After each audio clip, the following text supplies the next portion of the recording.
بسم اللہ الرحمن الرحیم۔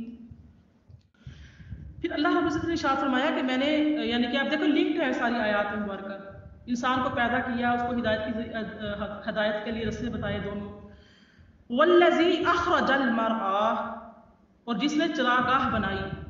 اب مرعى کا جو لفظ ہے اس کا معنی ہے چراگاہ، یعنی کہ جہاں پہ جانور اور انسان دونوں ہی اپنی خوراک حاصل کرتے ہیں، یعنی قدرتی گھاس، سبزہ، غلہ، پھل وغیرہ، یعنی کہ رائی سے بنا ہے یہ لفظ رعا، جس کا معنی ہوتا ہے جاندار کی حفاظت کرنا، اس کو باقی رکھنا۔ اب حفاظت کی جو ہے وہ تین صورتیں ہیں، کسی کسی حفاظت کی جاتی ہے۔ خوراک مہیا کرنا، جانداروں کو دشمنوں سے محفوظ رکھنا، ان کو بچانا، ان کی بیماریوں کا حسب مقدور علاج کرنا، زیر کفالت افراد کا مناسب انتظام کرنا، اور ان کو دنیا اور آخرت کا ضرر سے بچانے کی تلقین اور تگ و دو کرنا، ان کی اصلاح کرنا۔ پھر اس کی تین قسمیں ہیں، یعنی کہ اگر ایک جو فرد ہوتا ہے وہ برائی سے بچاتا ہے اور نیکی سے متصف کرتا ہے تو اس کی تہذیب، اس کو کہتے ہیں تہذیب نفس۔ اور اگر ایک گھر اور ایک خاندان کو برائیوں سے دور رکھنا اور نیکیوں سے متصف کرنا ہو تو اس کو تدبیر سے منظم کیا جاتا ہے۔ اور ایک شہر اور ایک ملک کی اصلاح کرنی ہو تو اس کو سیاست مدینہ کہا جاتا ہے۔ کیا کہا جاتا ہے؟ سیاست مدینہ، یعنی کہ ایک شہر یا ملک کے اندرونی خرابیوں، مثلا چوری کی وارداتوں، ڈاکوؤں، بھتوں، لسانی اور مذہبی فسادات، سمگلنگ، چور بازاری، اور اس کے بعد نقلی اور ملاوٹ والی چیزیں، نشاور چیزیں، اس طرح سے یعنی کہ برے کاموں سے روکنا، شہر یا ملک کی خوشحالی، روزگاری کے مواقع اور ایسے ہی عام ضروری اشیاء کو فراہم کرنا۔ اس طرح ملک کے خارجی اور بیرونی معاملات کو صحیح طور پر چلانا، تجارت اور دفاع کے شعبوں کو مضبوط اور منظم کرنا، یہ سیاست مدینہ ہے۔ رائی یعنی کہ چرواہا اور محافظ کو بھی کہتے ہیں۔ جو حاکم ہے اس میں ایک حدیث مبارکہ لے کر آتے ہیں، فرماتے ہیں کہ حضرت عبداللہ بن عمر رضی اللہ تعالی عنہما بیان کرتے ہیں کہ میں نے رسول اللہ صلی اللہ علیہ وسلم کو فرماتے ہوئے سنا کہ تم میں سے ہر شخص نگران ہے۔ یہ اچھے طریقے سے حدیث مبارکہ کو سن لیجئے گا اور پلے سے باندھ لیجئے گا، اللہ پاک ہمیں عمل کی توفیق عطا فرمائے۔ تم میں سے ہر شخص نگران ہے اور ہر شخص سے اس کے ماتحت افراد کے متعلق سوال ہوگا۔ سربراہ ملک نگران ہے اور اس سے اس کے ماتحت لوگوں کے متعلق سوال ہوگا، اور اگر ایک شخص اپنے گھر کا نگران ہے اور اس سے گھر کے لوگوں کے متعلق سوال ہوگا، عورت اپنے خاوند کے گھر کی نگران ہے اور اس کے گھر کے متعلق سوال ہوگا، خادم اپنے مالک کے مال کا نگران ہے اور اس سے اس کے مالک کے متعلق سوال ہوگا، اور ایک شخص اپنے باپ کے مال کا نگران ہے اور اس سے اس کے مال کے متعلق سوال ہوگا، اور تم میں سے ہر شخص نگران ہے اور اس سے اس کے ماتحت لوگوں کے متعلق سوال ہوگا۔ سوال ہوگا بروز قیامت۔ ایک ماں سے پوچھا جائے گا، ایک بیوی سے پوچھا جائے گا تو نے اپنے شوہر کے گھر کی نگرانی کیسے کی، اس کی افزائش نسل میں تو اضافہ کیا، بچے تو پیدا کیے، بچوں کو تربیت کیسے کی، ان کو اسلام سکھایا نہیں سکھایا، اچھے اخلاق سکھائے نہیں سکھائے، تہذیب سکھائی کہ نہیں سکھائی، صرف کھانا پینا، سونا، یاشی اور بس فیشن، یہ سب چیزیں سکھا کے بے پردہ چھوڑ دیا، عریاں لباس پہنا کے بس شو پیس بنا دیا، شوہر کے حلال کی کمائی کو حرام رستے میں اڑایا، فضول خرچیوں میں اڑایا۔ شوہر سے پوچھا جائے گا کہ تمہارے یعنی کہ تم اگر پہ خرچ کرتے تھے تو کیا تم نے یعنی کہ اللہ تعالیٰ کے حقوق کی پاسداری کی، بیوی کو پردہ کروایا، اس کو رزق حلال کیا، بچوں کی پرورش میں خیال کیا، بیوی کا ساتھ دیا، یہ تمام چیزیں ہر چیز سے متعلق جہاں پہ کوتاہی کی ہوگی وہاں بات کی جائے گی، پوچھا جائے گا۔ یہ سارے ہر بندہ جو ہے کیا ہے، مسئول ہے۔ پھر فرمایا پھر تازہ گھاس کو خشک مائل بعد سیاہ کر دیا، فجعلہ غثاء احوا۔ اب یہاں پر غثاء کا لفظ آیا ہے جس کا معنی ہے خشک گھاس، سیلاب کا کوڑا اور جھاگ، سوکھے گلے سڑے پتے، اور احوا کا لفظ ہے جس کا معنی ہے کالا سیاہ مائل بسبز، سرخ مائل باسیاہ۔ یہ لفظ خواتن سے بنا ہے جس کا معنی ہوتا ہے سیاہی۔ پھر اللہ تعالیٰ کی ذات نے آگے جا کے جو ہے آیت نمبر 6 اور 13 تک جو ارشاد فرمایا ہے اس میں آپ دیکھیے الا ما